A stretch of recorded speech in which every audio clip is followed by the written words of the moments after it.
Mr. Chairman, members of the committee, my name is Kathleen Godfrey, Godfrey. I am from Belgrade, Montana. Since this bill may concern abortion, since abortion is often viewed as a woman's right, and since I am a 26-year-old single woman, my voice should be heard and considered in this matter. In order to ensure true justice for all, Montana's Constitution should be based upon science, not opinions or hysterics. The proposed amendment, if passed, would add the clarification to the Montana Constitution that the word person applies to all members of mankind at any stage of development, beginning at the stage of fertilization or conception. This definition must be included if Montana's Constitution is to be scientifically accurate. Science proves that life begins at conception.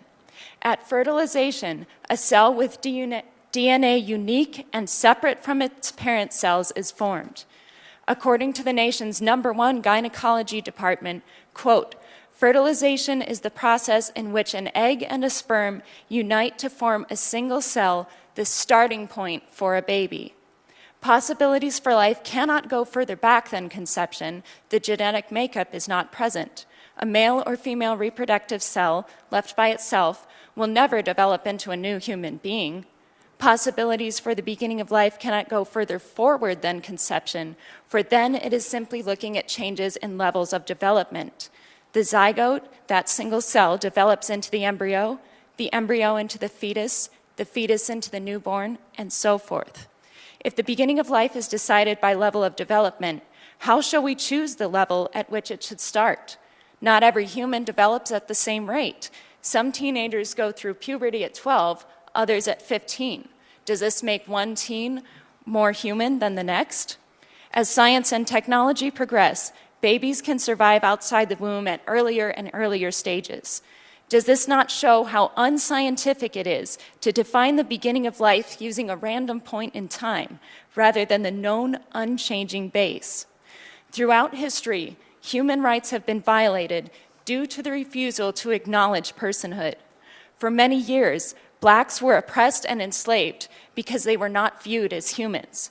But science proves that skin color and ethnicity have no bearing on one's humanity. Prior to and during the Second World War, the Nazis tried to eliminate Jews, those with mental handicaps, and others because they viewed them as subhumans.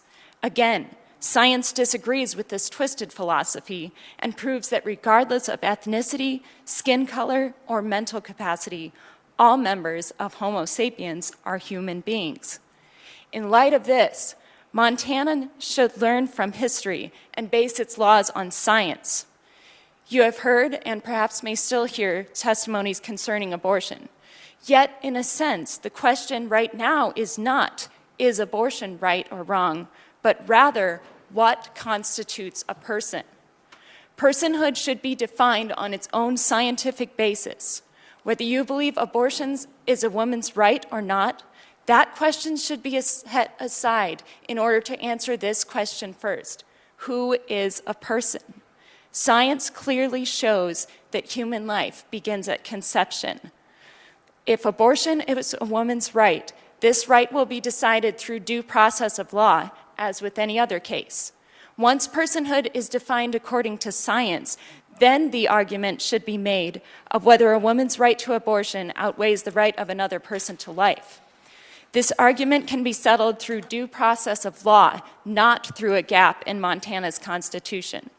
For too long, yet another people group has suffered due to the refusal to recognize them as persons deserving the full protection of the law.